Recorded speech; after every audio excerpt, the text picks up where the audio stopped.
Hey guys, welcome back to my channel. So today we're doing a little pregnancy update video and I want to get right into it because if I talk too much and too long I get really out of breath right now. So we're just gonna keep going.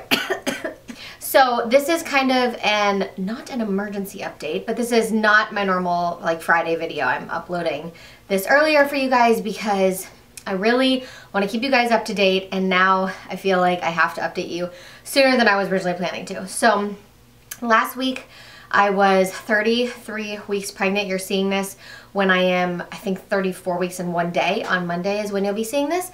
So at 33 weeks, which was last Sunday, I woke up and felt really different.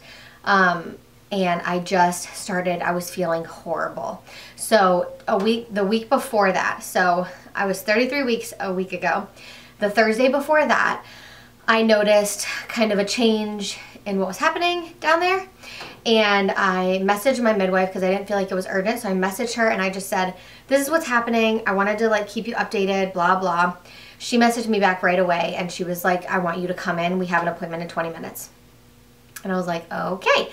So Tim had my car at work that day because his was getting an oil change, so I Ubered to the doctor and they did a bunch of tests.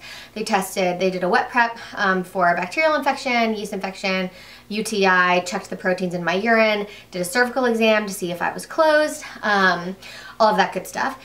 And it came back that I had bacterial vaginosis, which is just a bacterial infection, and a yeast infection.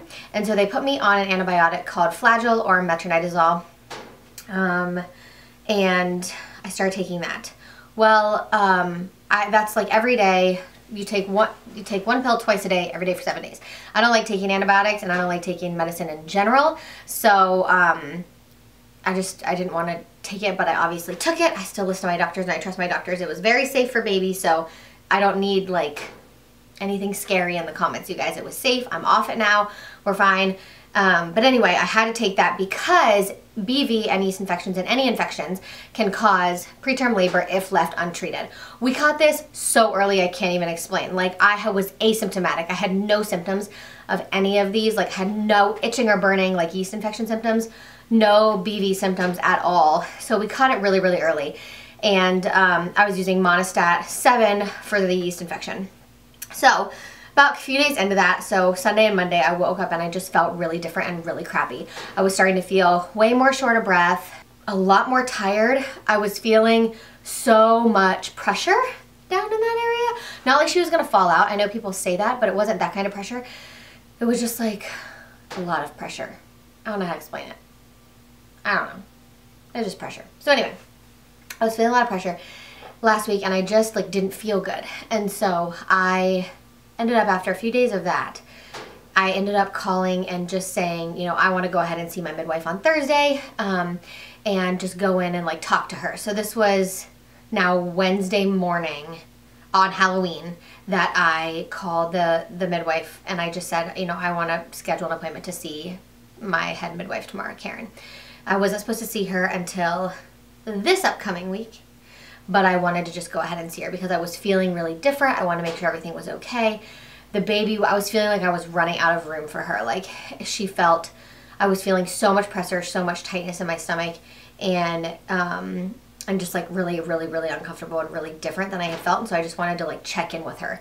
So, and because of all the tightness, baby was like really active, but only when I was lying down or like my stomach would like release the tightness, but it wasn't like a Braxton Hicks feeling.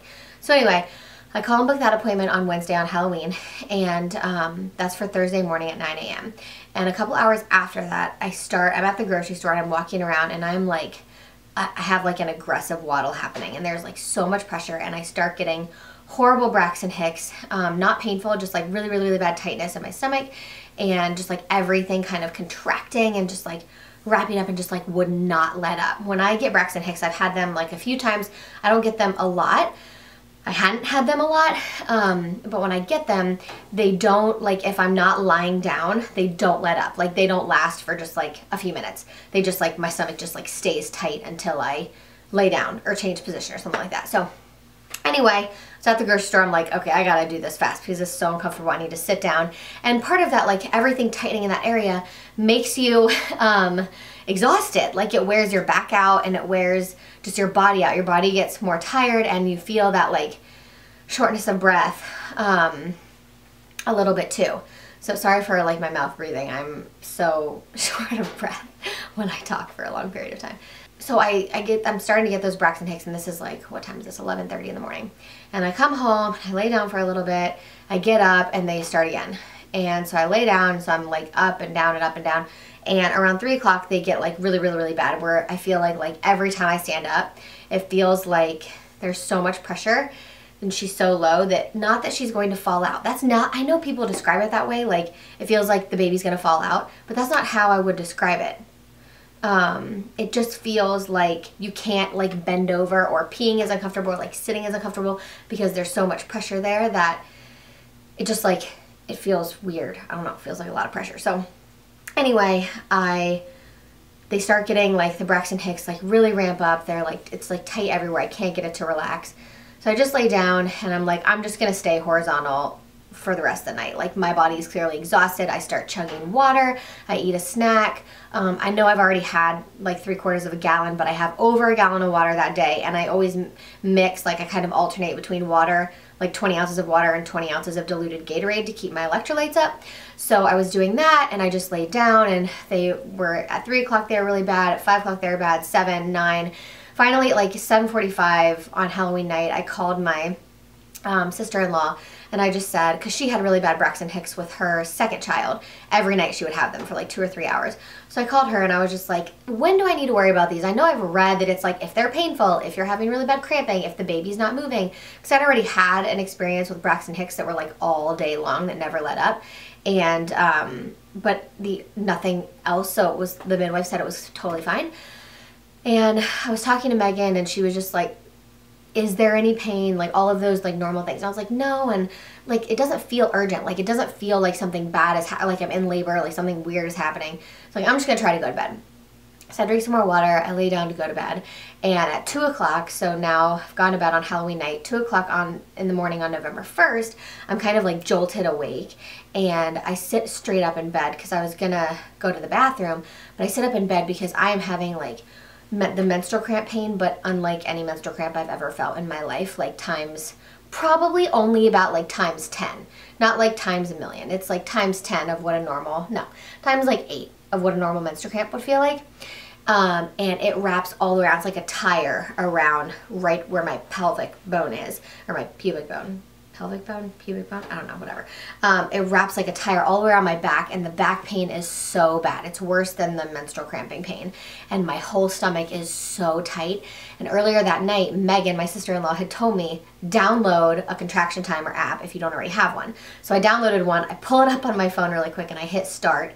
But I'm kind of feeling really dumb because I don't really know what I'm doing, and I don't know if this is a contraction or not. But I remember thinking, this is a real contraction. Like, this has to be what a real contraction feels like. It's like, it was unmistakable. Like, I was like, this is what they tell you a real contraction is going to feel like, and what it felt like in my body. Like, it felt like, okay, yeah, this is real. Like, this is what labor might feel like, but even worse. So I would say out of a 10, it was probably a 5 out of 10, the one that I had, and it lasted for 5 minutes. And at 5 minutes though, it didn't stop. It just like went down to a 4 or a 3, and then it lasted for like another 5 minutes, and it never let up, and my stomach stayed really tight. And I kind of tried to move positions, and I could talk through it and breathe through it, so that was all fine. I got up, went to the bathroom, see if that would help. Nothing, literally nothing came out. I didn't even have to go to the bathroom. So I came back and I sat on the bed for a little bit, and Tim was like kind of half awake at this point because I didn't feel like he needed to be awake. And then at that point I was like, I feel like I might need to call because this feels weird. Like, this feels like a real contraction, and it's like not letting up. Like, it had been going on for over 10 minutes, and it had been lessening, but it hadn't been letting up, and I couldn't feel her moving. And like when I would like lay down or like, you know, change positions or stand up, it was just, it felt like worse. Like, it was tighter, and it was like nothing was making it better. So I finally called the emergency midwife number, and they page her and she calls me back.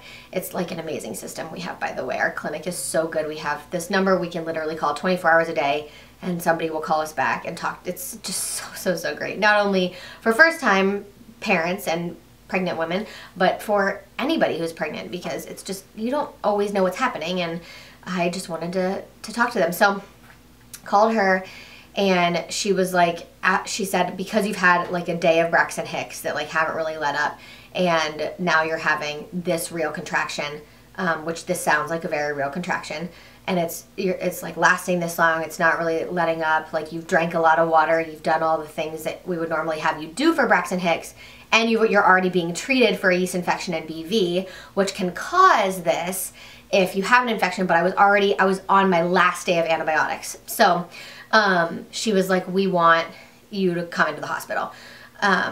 Because if you're in preterm labor, we want to stop it. So she is like telling us, you know, I'm obviously not totally unprepared for this whole preterm labor situation. So we're very ready for the baby to come, but like not yet. We were wanting some more weeks.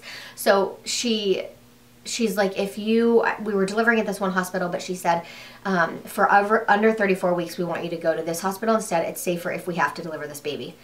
I remember hearing that and like just kind of like trying to put it out of my mind, because I was like, this baby isn't coming today. Like, we're not delivering this baby today. It's fine. So I just said, I'm getting my slippers, Tim, and I'm wearing my shoes, but I'm getting my slippers and bringing those, and you bring a phone charger. And those are the only two things that we're taking. We're not like packing a bag or anything. We're not staying. She's not coming. I didn't feel like she was like coming at all. It didn't feel like that, but it did feel like something was happening. So we drive to the hospital. It's only a few miles away, and the midwives set it all up for us. So we go in, they already have our room. They put us in a triage room, and they put the heart monitor on the baby and the contraction monitor on me. And they did a urine test, but because I was on Monistat and because I was being treated for BV, they did not do another wet prep, and they did not do the preterm labor swab, because your vagina has to be completely empty for 24 hours, and I had been using the Monistat. In fact, I had put that in 4 hours before we got to the hospital, so they couldn't do that test. So anyway, they're just monitoring me for contractions, seeing how I'm doing, and the baby's heartbeat is really good. She sounds great. My blood pressure, my heart rate are really good, and I feel pretty calm. I definitely felt calmer once we got to the hospital, and I was like, okay, these people know what they're doing. I'm going to trust them. This is going to be fine. And I also felt better that I had experienced a contraction for some reason. Like, it calmed me down because I kind of knew what it might feel like again, right? So part of that kept me calm. Every time I got out of bed to go to the bathroom or stand up or even like sit up, I would experience like that tightening, that Braxton Hicks. But after we got to the hospital, the low back and the abdomen, like menstrual cramping, significantly decreased. Like it like was decreasing kind of all the way there, and it was so much better. So I had a few contractions while I was at the hospital. They were much smaller and did not involve much back pain or cramping. I had little ones with that, but mostly it was just like that hardening and tightening, the ones that they recorded. So I had already scheduled this appointment for later that morning. Now it's like 4:30 at the hospital. Later that morning at 9 a.m. with my head midwife, the one who knows me best, all of that good stuff.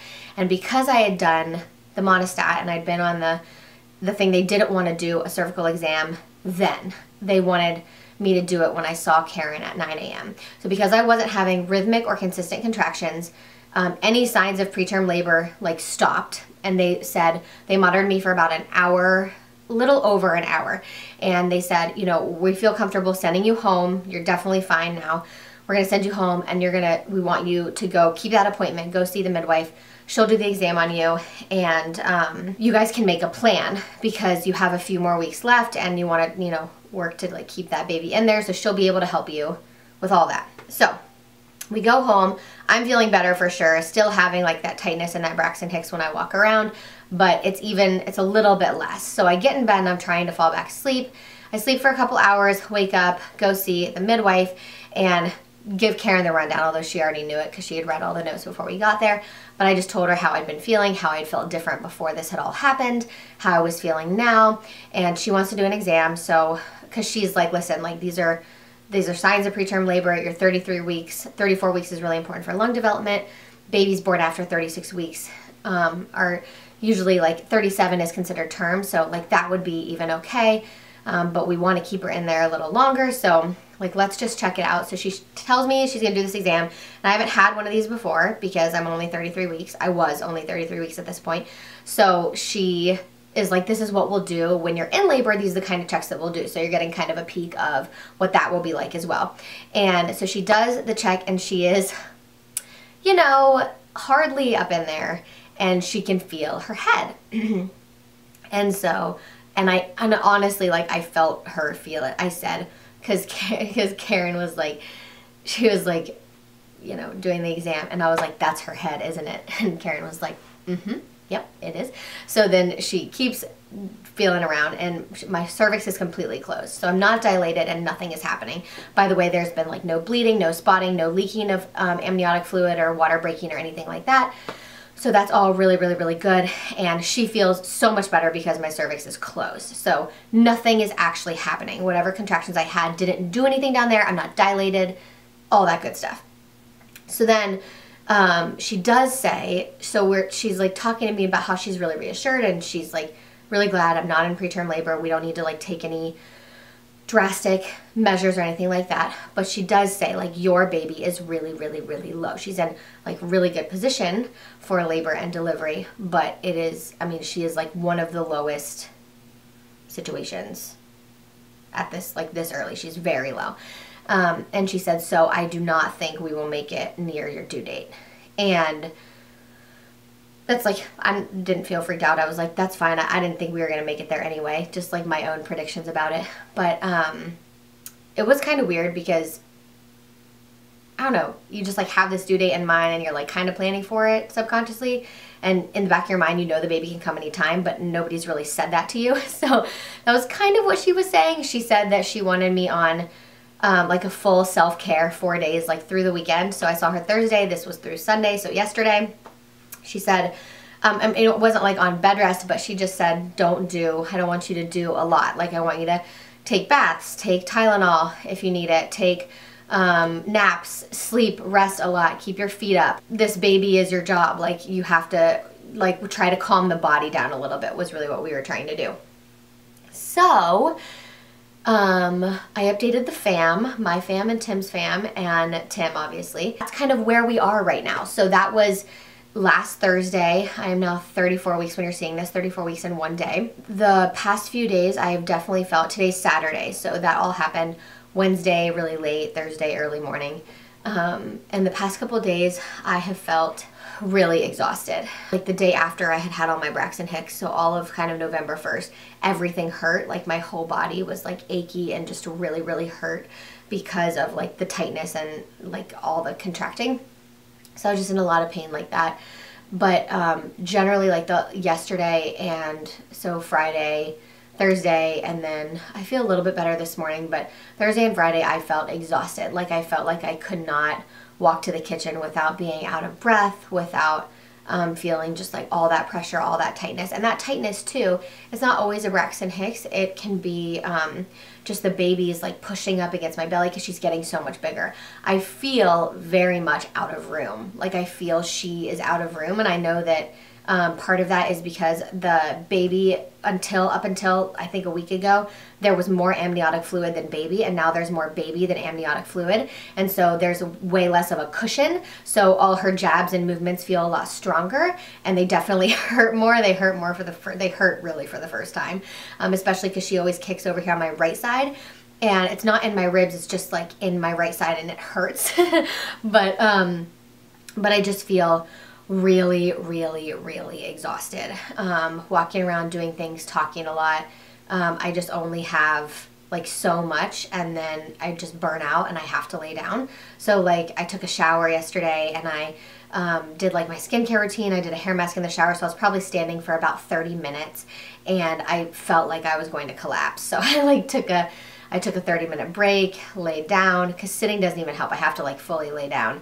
And then I got up and I unloaded the dishwasher. Couldn't reload it because I needed to take a break. Just feeling just maximum exhaustion. And so I've really taken Karen's advice and really tried to like, you know, do it and take breaks. But you know, I did work a little bit in the nursery because I've been nesting pretty hardcore for the last couple of weeks and getting Christmas shopping done. Like, I'm more than halfway done with my Christmas shopping already. So I wanted it all done by Thanksgiving since she was supposed to come like around December 16th. So I've been doing that, and I just want, and everything is pretty much ready. Her room is pretty much ready. Her crib comes today, actually. When you see this, her crib will be here. So Tim just has to put that together. She won't be sleeping in that right away, but I just want that to be done. Like, I don't want him to have to do that around Christmas time and things like that. She'll be sleeping in our room in the pack and play bassinet and in the rock and play. We'll have both of those in our room for her when she first comes. But I still want the crib as an option to be able to do potential naps in. We have the Snuggle Me Lounger that I'll be using a lot. But yeah, anyway, that's the last piece of her room besides the decor, which I actually already have all of it. I just have to want the crib in so I can finalize where I want to put it and all that stuff. So anyway, that's kind of beside the point. That was what happened over the last week. I wanted to update you guys on it because I have no idea like what's going to happen and when this baby's going to come, and we haven't ever had any idea. I will say that my prediction, I woke up last Monday, so right when I was around 33 weeks, when I woke up feeling really different, and I woke up feeling like we had about 3 more weeks. Like 3 to 4 more weeks was what I really thought we had. She has been, I have felt her so low the entire pregnancy. She's been down there really low. Head in my bladder, head down the whole time. She's never like moved head up. I've never had a lot of trouble breathing. I've never had any of really, really bad heartburn. She's just been head down basically the whole time, and now she's like up on my right side, head down and up on my right side. She never goes over to my left side. I kind of felt last week that we had 3 or 4 weeks, so none of it really surprised me, but it still is like, okay, well, we should open the box with the car seats in, so we did that and got that all set and ready to go, and I am laying out some hospital clothes for myself and laying them out for her and what I want to bring to the hospital. Just getting kind of my essentials together. Yeah, I don't know, I feel like this has been a really long update, so I'll end it here, and then if I think of more things I want to update you guys on, I'm just gonna make another video about it because I think this is going to be already a 27 or 28 minute video. So that is the story. Yeah, feel a little bit better today, a little more energy, but I can do like, after this I'll have to go like take a little break for a while. That's about it. That's my update. So I love you guys. Thank you for watching this. If you want to follow real-time updates, I am like updating constantly on my Instagram story. So that is, information is always below. It's the Abby E. O'Keefe one if you want to check that out. I'm always like posting stories and updating you guys like not real time, but like a few hours after usually. So you can check that out if you want to stay in the loop. And you know, I obviously, like if I go into labor, if we start, if she's like coming, that's not going to be a YouTube video. Like you'll find that out a lot later than you will if you follow me on Instagram, because we'll post things about that. So yeah, that's it. I'm done now. I love you guys so much. Thanks for watching, and I will see you all in my next video. Mwah.